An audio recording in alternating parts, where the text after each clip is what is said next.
Quem está entrando agora, por favor, não deixe de preencher a lista de presença, tá? Pronto. Então tá.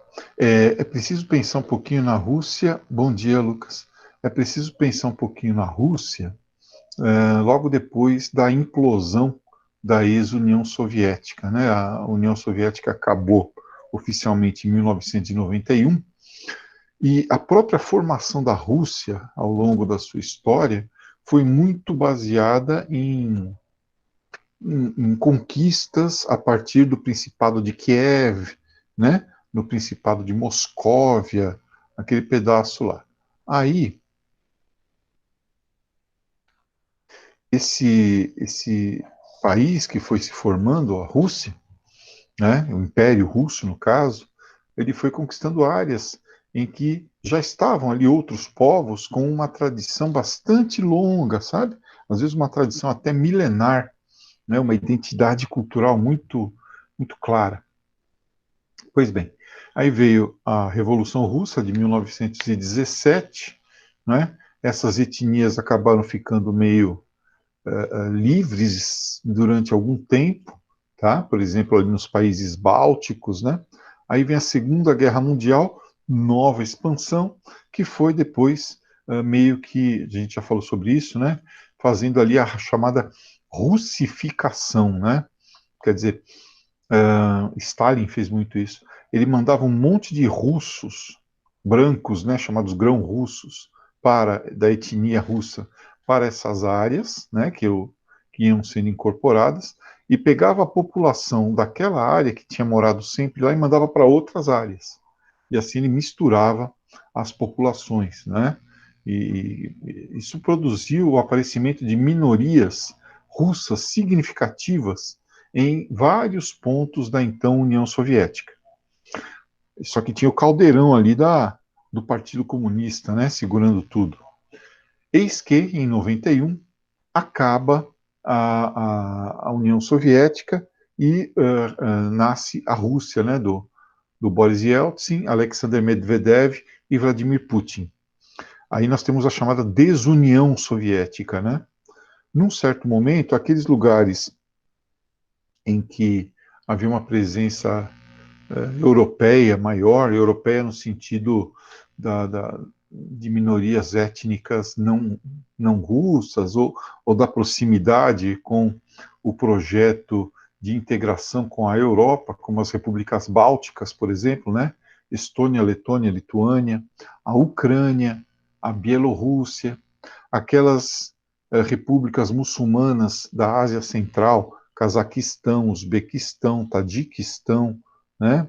Turcomenistão, todos esses lugares foram se separando da Rússia, da comunidade dos estados independentes. E aí ficou a Rússia, pronto. Só que mesmo a Rússia, ela também é um caldeirão étnico, né?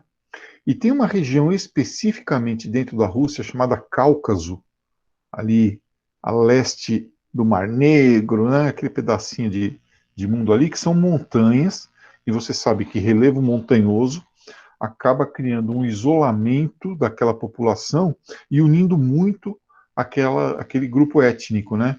Aquele grupo nacional, como nós vimos a diferença entre nação e Estado.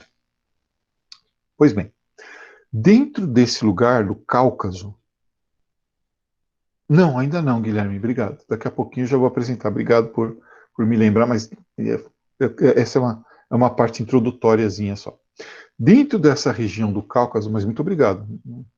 Não se furte a me lembrar disso, que eu vivo esquecendo. Ó, então, dentro dessa região do Cáucaso, tem alguns países que se formaram quando acabou a União Soviética, que têm importantes povos, minorias russas vivendo ali. Por exemplo, a Moldávia, ou Moldova, né, como mudou o nome do país depois, tá? A Geórgia, né? Tem lá essas regiões, né? E ainda tem nessa região do Cáucaso, ou talvez seja mais importante lembrar, na Transcaucásia, né? Transcaucásia, que é a transição do Cáucaso lá para a Rússia europeia, tem povos muçulmanos vivendo. E aí começaram algumas tensões. Primeiro, desses próprios povos pela sua emancipação. Segundo, da Rússia querendo bagunçar a geopolítica local para poder influir ali. E também na Ucrânia, né? Na Ucrânia, que tem uma importância geoestratégica muito grande. Né? A Ucrânia tem um papel importante como celeiro da Rússia. A Ucrânia tem um papel importante como área da base naval de Sebastopol, onde está a frota do Mar Negro, né, que tem navios atômicos, submarinos, tem um monte de coisa lá. E aí a Rússia começou a influenciar ali por conta também das minorias russas que viviam nesse lugar. Tá? Então é por aí que vai a nossa aula hoje. Tá? Vamos dar uma olhadinha então na tal da desunião soviética. E lembrando que essas áreas também são importantes, porque tem muito, além de ter petróleo e gás natural, são zonas de passagem de gasodutos, etc. Né? Então, essa nossa aula tá para quem vai se organizando aí nos cadernos, nas agendas e tal. Olha lá, caderno 7, aula 25 de Geografia Geral, tá bom? Aula 25. Atenções globais 1 foi aquela da Irlanda, País Basco, não sei o quê, e agora tem sons, faltou um E aqui, né? Tá vendo? É uma aula verdadeira, essa aula aí não é zoada, não, sou eu mesmo que faço. Dá para ver pela quantidade de erros. Tensões. Isso. Pronto. Então, eles estão meio que selecionando as tensões, né? Porque, se você for ver, tem tensões globais espalhadas pelo mundo todo. Eles estão pensando algumas, que são as mais importantes, as mais atuais, né? Para a gente ir refletindo. Então, raciocinando um pouco sobre o fim da União Soviética, vocês se lembram, a União Soviética durou de 1917 até 1991. Mikhail Sergeyevich Gorbachev acabou com a União Soviética em 1991. Só que a União Soviética sempre foi dominada pela Rússia. Essa etnia aqui, ó, os grão-russos, tá? São os russos predominantes, povos eslavos, né? Que têm determinadas características singulares ligadas ao alfabeto, ligadas ao idioma, ligadas à religião ortodoxa, né? Então tem essa questão, tá? Você pega, por exemplo, ali a região, como eu estava falando, do Cáucaso, você tem ali o Azerbaijão, né? Que não é grão russo, tá? Tem aquela região lá de Moldova, né, Moldávia, como eu falei, tá? Então, ali tem várias regiões, né, de povos que foram dominados pelos russos. Qual foi o jeito que os russos deram? Primeiro, pegaram povos daquela área e colocaram em outras áreas, onde eles passaram a ser minoria. Então, você vai diluindo essa população dentro do território. Sei lá, você pegar vamos brincar aqui no Brasil, você pegar os gaúchos e colocar para morar em Rondônia, né? Só que eles iam a pé, né? Então, imagina quantos morriam no caminho em pleno inverno russo, né? E pegar o pessoal lá do Sergipe e pôr para morar no Paraná. E por outro lado, esses grão-russos se colocaram dentro das terras desses povos que eles estavam deslocando, mas nunca chegando a ser uma maioria, mas sim uma minoria significativa. É o processo de russificação, tá? Também em alguns livros aí, alguns exercícios, né? Vocês podem encontrar como política do liquidificador, né? Você vai misturando aquelas populações todas. A ideia é que houvesse, vamos dizer assim, um cruzamento étnico entre essas populações e uma absorvesse a outra, uma assumisse valores da outra e tal, mas como tudo isso foi forçado, não deu certo, não deu certo. Você criou minorias ali, assim, fortemente identificadas com a sua etnia, né, e em lados diferentes, tá, em termos geopolíticos e de lealdade, etc. Nunca se misturaram. Você criou o que se chama de quistos raciais, tá? Bom, aí a região do Cáucaso, vamos lembrar, né, gente? Cáucaso é uma cadeia montanhosa, tá? Que fica ali pertinho do Mar Negro, né? O que seria o sul da antiga União Soviética ali, né? Na fronteira entre Ásia, Europa, aquele pedaço de inferno ali. Essa região do Cáucaso, ela é rica em petróleo e gás natural, não é rica em carvão, tá? Procura lembrar disso. E outra coisa, os países europeus adoram o petróleo e o gás natural que sai da Rússia. Eles não gostam dos russos, né? Mas o petróleo e o gás natural eles adoram. E eles precisam desse petróleo e desse gás natural para se aquecer no inverno. Para se aquecer no inverno. E os russos também precisam desse gás natural e desse petróleo para se aquecer no inverno, para gerar energia, para pôr os carros para rodar. Tá? Ora, para fazer com que esse petróleo chegue da zona dele em que ele é produzido, em que ele é extraído, né, vamos dizer assim, até a região em que ele será consumido lá na Europa, você precisa de oleodutos. E o oleoduto, gente, é um negócio muito frágil, mas muito frágil. Você coloca lá uma bomba, uma bombinha lá, pronto, pá, explode o oleoduto, pega fogo naquela porra toda, acabou. Entendeu? Quer dizer, você interrompe o fluxo, né, de petróleo, que além de ser fonte de divisas importante para a União Soviética, é importante para o aquecimento da Europa e é importante para manter os russos aquecidos no inverno de 40 graus negativo. O grande problema é que nessa área por onde passam os oleodutos, a turma é muçulmana e nunca aceitaram o domínio russo, dos grão-russos, que estão lá. Pois bem, um desses grupos, os chechenos, começaram a querer a sua independência. Então, o que nós estamos nos referindo é esse pedaço aqui, ó. A Armênia, por exemplo, é um lugar onde eles são católicos armênios. Eles não reconhecem o Papa, né? Eles têm lá o patriarca deles, o padroeiro da Armênia é São Jorge, né? Então é outra pegada. Na Geórgia também. Geórgia é um outro país onde nasceu o Stalin. É um paísinho pequenininho, mas de gente muito chata, né? Um país montanhoso, com um forte sentimento étnico. O Azerbaijão, muito petróleo, muito gás natural, né? E esse pessoal todo aqui que eu vou colocar agora, eles são muçulmanos, né? E muçulmano, você sabe, né?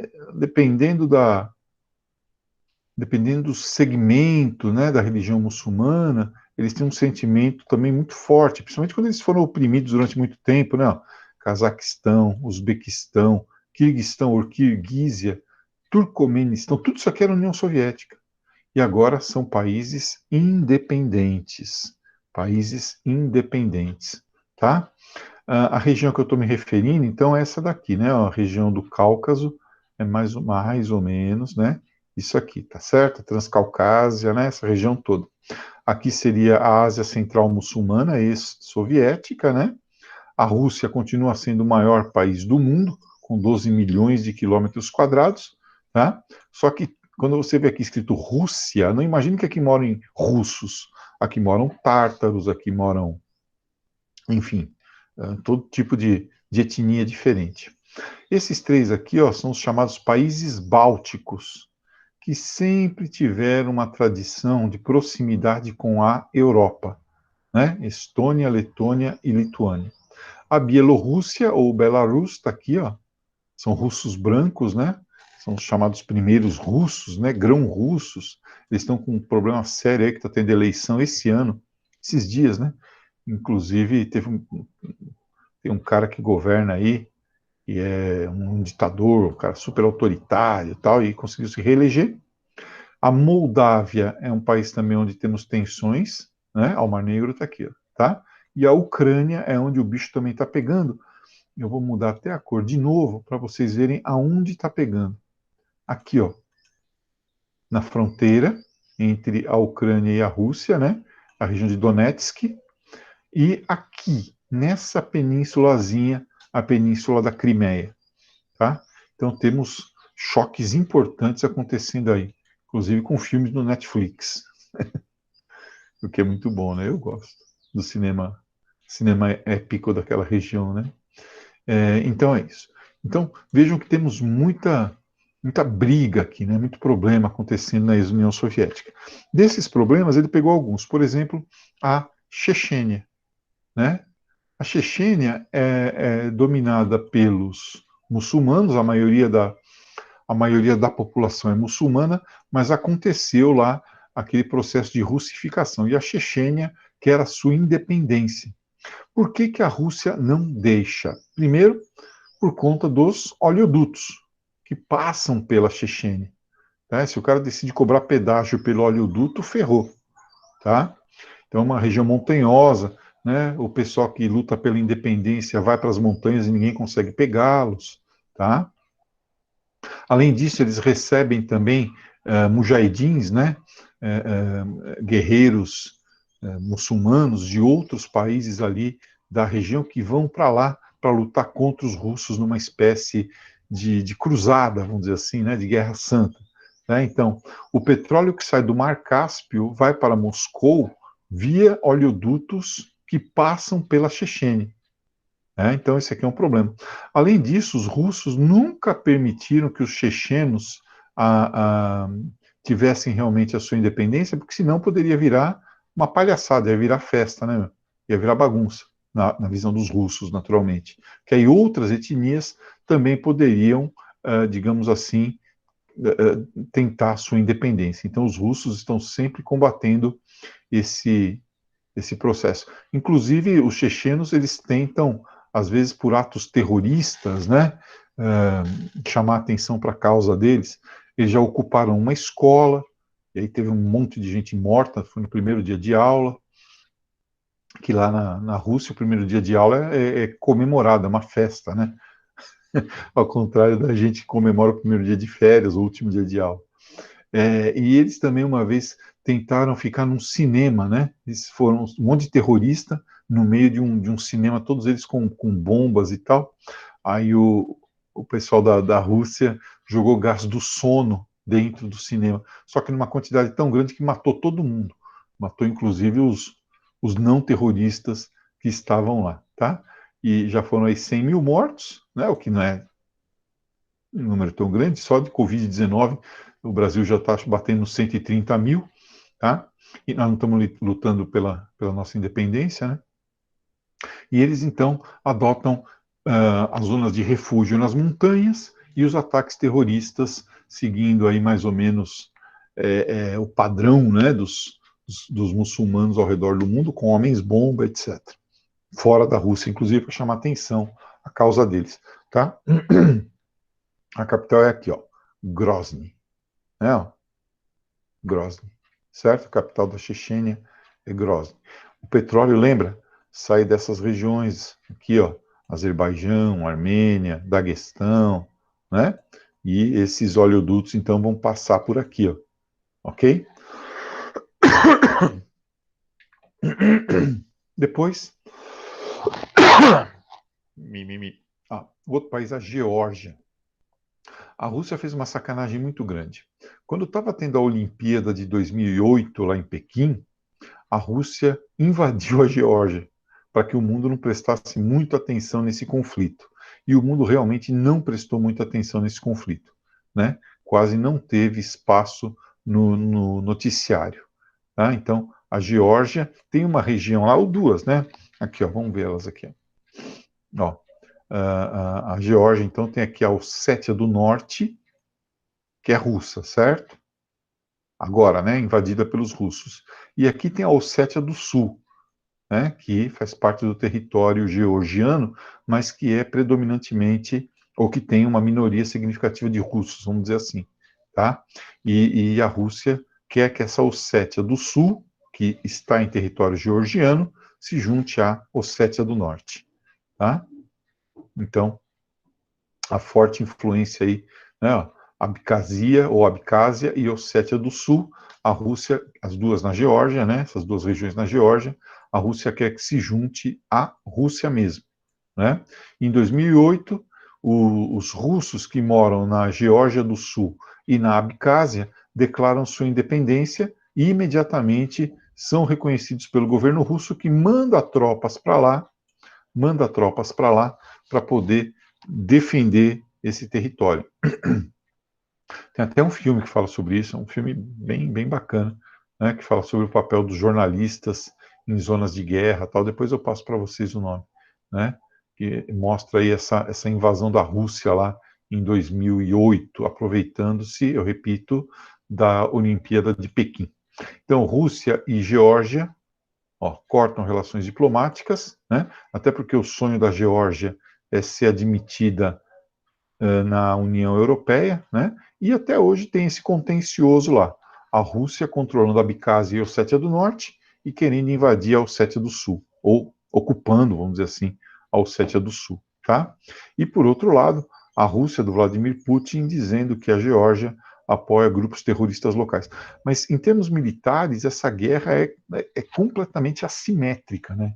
Tipo, a Geórgia tem 6 aviões, a Rússia tem 6.000, né? Um negócio que não tem grau de comparação, tá? O que a Geórgia consegue vamos dizer assim, a simpatia da comunidade internacional, né? É o pequeno país que luta contra o gigante, né? Enfim, eles querem entrar na União Europeia, então eles têm alguma simpatia internacional que impede que os russos avancem sobre eles definitivamente, tá? Aqui é o Ossétia do Sul,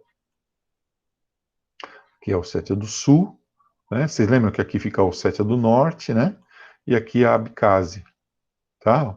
E aqui fica o enclave de Nagorno-Karabakh. Então, a Rússia invade essas áreas aqui em 2008 e mantém essas áreas sob ocupação, tá? Ó, olha aí. Então, teoricamente são países independentes, mas estão ocupados pela Rússia. Gente, isso aqui é um lugar muito pequeno, tá? Muito pequeno. Nosso padrão aqui, isso aí é menor que, sei lá, menor que o ABC, menor que Cidade de Tiradentes, né? Bom, o outro lugar é a Ucrânia, né? Ó, Ucrânia. A Ucrânia, quando se tornou independente lá da União Soviética, também tinha um projeto interessante de absorção pela a União Europeia, né? Integração à União Europeia. Só que a ligação da Ucrânia com a Rússia é muito grande, tá? A Ucrânia, primeiro, faz parte do chamado Anel Externo de Defesa da Rússia. Segundo, os ucranianos são o grande celeiro da Rússia, né? O solo deles, lá o Chernozion, junto com a Bielorrússia, né? O Chernozion, a terra preta deles, produz trigo, girassol, beterraba açucareira, um monte de coisa que ajuda os russos a se alimentar. Então a Rússia não quer perder, digamos assim, a sua capacidade de influenciar, né, a política na Ucrânia. Os ucranianos, por seu lado, eles são católicos, predominantemente católicos. E tem muito, mas muito polonês ucraniano, né? Pois bem, nessa região toda, olha aí as minorias russas, aquilo que a gente falou da russificação, ó. Por exemplo, na península da Crimeia, mais de 50, eles não são nem minoria, né? Mais de 50% das pessoas falam russo, né? Se consideram russos étnicos. Na região de Donetsk, aqui, ó, também mais de 50%. Você sabe que tem jovens brasileiros lutando aqui, né? Jovens descendentes de ucranianos, esse pessoal do Paraná, né? Eles estão indo lá lutar. Tem muito brasileiro lutando aí. Também tem filme do Netflix sobre isso. Bem, então, esse pessoal aí, nessas duas regiões, mesma coisa, né? A Crimeia declara sua independência e a região de Donetsk também declara sua independência. Inclusive o time lá, né? O time lá do... Esqueci o nome do time lá de Donetsk, não sei o que lá, Donetsk, né? Tem que mudar, o estádio é bombardeado, né? Tem um monte de brasileiro jogando lá. Bem, então, nós temos o conflito acontecendo aqui, né? A República de Donetsk e a Crimeia. Por que a Crimeia? A Crimeia é porque é uma península que fica, vamos dizer assim, no Mar Negro, aonde está a base de Sebastopol. Sebastopol, aquela, né, famosa esquadra do Mar Negro, frota do Mar Negro, né, que tem navios moderníssimos. Além disso, o Mar Negro é um mar quente, é um mar que não congela. Então, ele é importante para a navegação russa, né?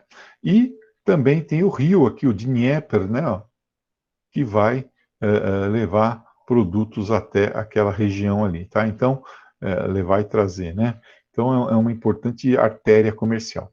Além, evidentemente, do que eu já falei, e dos gasodutos que passam por aqui, tá? Então, por tudo isso, é uma região de grande importância estratégica sobre a qual a Rússia não aceita perder sua influência. E usa aí as minorias étnicas russas, né? Tem aqui também uma minoria importante, né? 30% a 50% falantes de russo, tá? Para se manter aí importante nessa região. Então, as tensões começam, Shakhtar Donetsk, né? Lembrei o nome. Ó, em 2013, né, nós temos aí o governo ucraniano que foi eleito se recusando a assinar o acordo com a União Europeia, que o outro governo anterior já tinha decidido. Isso seria ótimo para a Ucrânia, né? Porque ela ia receber investimentos, o pessoal da Ucrânia ia poder ir lá para os países da Europa, da União Europeia, vender sua força de trabalho, ia ser bom para a Europa, que ia ter acesso ao trigo, ao solo, à mão de obra ucraniana. Só que o cara que foi eleito, ele se recusa a assinar esse acordo que já estava encaminhado. E ao contrário, ele se liga a Moscou. Inclusive dizem que foi Moscou que ajudou ele a se eleger, né? Com espionagem, né? Enfim. Bom, aí a população fica doida, né? 2013 foi um ano terrível, eu me lembro bem, né? Eu acho que os maias estavam certos, né? O mundo acabou em 2012 mesmo, né? A gente está vivendo um pós-apocalipse em doses homeopáticas, né? Bom, aí em 2014 eles conseguem depor esse governo, que havia sido contrário. Oi, tudo bem? Havia sido contrário à entrada na União Europeia, tá? E aí, lá na Rússia, nós temos protestos, e também protestos de ucranianos nessas áreas onde tem as minorias étnicas russas, ou falantes, ou russófonos, né, como a gente fala,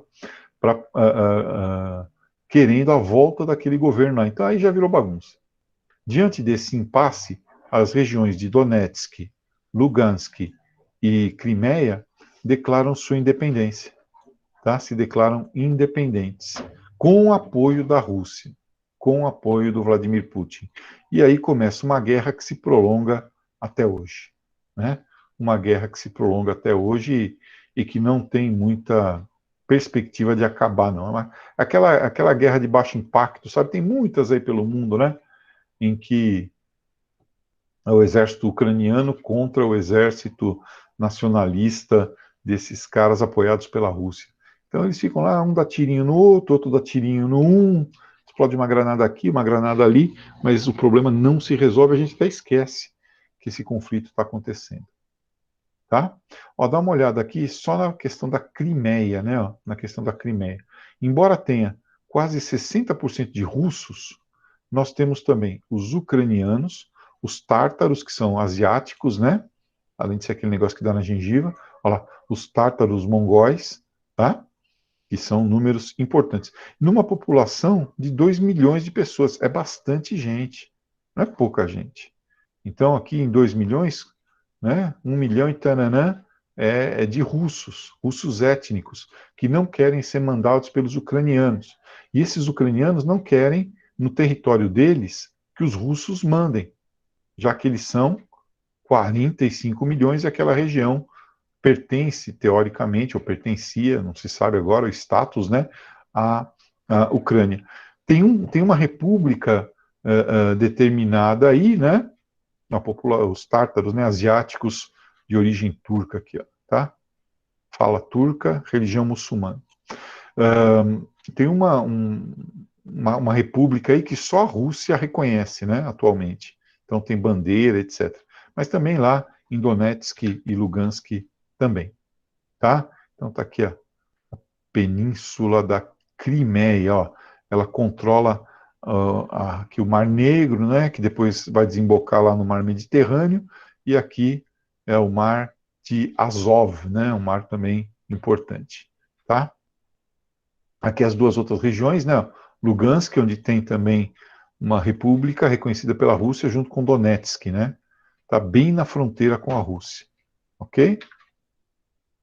Aqui, pra vocês verem, ó, os gasodutos, por onde passam esses gasodutos, né? Então, saindo de Moscou, na Rússia, indo em direção a toda a Europa Ocidental e passando por dentro da Ucrânia, né? Ó, outro chegando até a Turquia, né? Ó, passando por aquela região complicada ali da, da Chechênia, né? Do Cáucaso que nós vimos aqui, tá? Outra coisa importante, ainda temos tropas, e vamos ter por muito tempo, tropas americanas estacionadas no Afeganistão, né? E essas tropas são abastecidas através de uma linha aérea que passa pela Rússia, tá vendo? Então os Estados Unidos não podem se meter muito a besta aí, tá? Não podem se meter muito a besta com isso, né? Agora tem aqui algumas coisas que podem ser feitas, né? Cúpula do G8, enfim, são sanções diplomáticas, né? São bons conselhos, né? Que nem ser chamado na sala do diretor, né? Você recebe lá uns bons conselhos, o tal, da diretora, né? Aí, pessoal, se quiser, segue. Bem, então é isso. Essa é a aulinha de hoje sobre esse assunto aí. No nosso próximo encontro sobre de geografia geral, nós vamos trabalhar Shakhtar Donetsk. No nosso próximo encontro de Geografia Geral, vamos aparecer com tensões globais 3. Nós vamos falar sobre a África, a questão das fronteiras artificiais, etc. O que eu pediria a vocês é que tentassem fazer os exercícios, que nós vamos fazer uma rodada grande de correção desses exercícios de tensões globais 1, 2 e 3, porque dá para falar bastante sobre atualidades e tal, preparando vocês até para questões dissertativas da segunda fase da FUVEST, preparando vocês para o Enem, para redação, tá bom? Alguma pergunta, pessoal? Alguma dúvida? Tudo bem? Então, hoje é terça, né? Amanhã é quarta, nós nos encontramos para estudar o nazifascismo, tá? Luan, novamente, parabéns pela sua aprovação. Até amanhã.